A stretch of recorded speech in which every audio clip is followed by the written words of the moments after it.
আমার জীবনটা একটা প্যারা এলাকা। কারণ প্যারা, প্যারা দিয়েই আমার জীবনটা শেষ। এত সুন্দর জামাটাকেও আমাকে ফেরত দিতে হয়েছে। কেন কি বৃত্তান্ত সব ভিডিওতে বলব। লাস্ট অব্দি ভিডিওটা কিন্তু অবশ্যই চেক করে যেও। এই যে ঠাম্মা বিকেলবেলা বলল কি যে, "আমার কিন্তু খেতে মন চাইছে।" তাই জন্য ঠাম্মাকে বাজার থেকে কটকটি ভাজা এনে দিলাম। এরপর ঠাম্মার ভাত রান্না হয়ে গেছে। আমাকে বলল কি, "তুই পেঁয়াজ ভাজাটা আর লঙ্কা ভাজাটা করে ফেল।" তো রান্না করতে, করতে আমার আবার একটু মন চাইলো খাইতে। তো আমি আবার রান্না করতে, করতে খাইতে খুব পছন্দ করি। গাইস আর কি বলব। এরপরে আমি পরের দিন তো গেছিলাম একটা কাজ করতে। তো সেই কাজটাও গেছে আমার বিগড়ে। মানে একটা জামা কিনে নিয়ে এসেছি, সেটা আবার কাটা পড়ে গেছে। কি বৃত্তান্ত সেটা আরেকটু পরে বলছি। এরপরে এই যে পেঁয়াজটাও ভেজে নিলাম। পেঁয়াজটাকে তুলে মনে করছিল কি যে আমি কেন জামাটা কিনতে গেলাম? আমার মানে আমি গেলেই যেখানেই যাই সেখানেই আমি বাঁশ খেয়ে যাই। মানে বাঁশ আমার জীবনে, আমার বাড়িতে অনেক বাঁশ আছে গাইস। যদি কারোর বাঁশ লাগে আমাকে বলো, আমি কিন্তু দিয়ে দেবো। তারপরে এই যে, যেই জামাটার কথা অবশেষে বলছিলাম।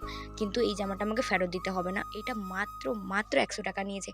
আমি তো অবাক হয়ে গেছি। আসলে সেল দিয়েছে। গরিব মানুষ তো সেল মানেই চলে যায়। লোভে পাপ পাপে মৃত্যু। ওই জন্যে আমার এত সুন্দর একটা জামা সেটাকেও ফেরত দিতে হয়েছে। কি বৃত্তান্ত দেখো। আর আমার মতন কারা স্টুডেন্ট আছো যারা সবকিছু ব্যাগে লুকিয়ে রাখো বাড়ির লোকের ভয়ে, আমি কিন্তু সবকিছু বাড়ির মানে ব্যাগের ভিতরটাতেই ঢুকিয়ে রাখি। আমার আর কোথাও জায়গা থাকে না তাই জন্যে। আর এই দেখো, তোমাদের কি মন চাইবে এই জামাটা ফেরত দিতে? মাত্র ৳২৫০ নিয়েছিল, তাও ফেরত দিতে হয়েছিল।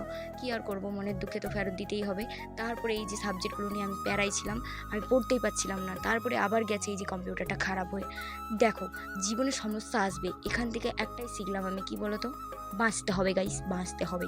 আমি যদি এত সবের পরে বাঁচতে পারি, তোমরা কেন বাঁচতে পারবে না? তারপর বিকেলবেলা দাদাকে এগুলো আনতে বলেছি, এনেছিল।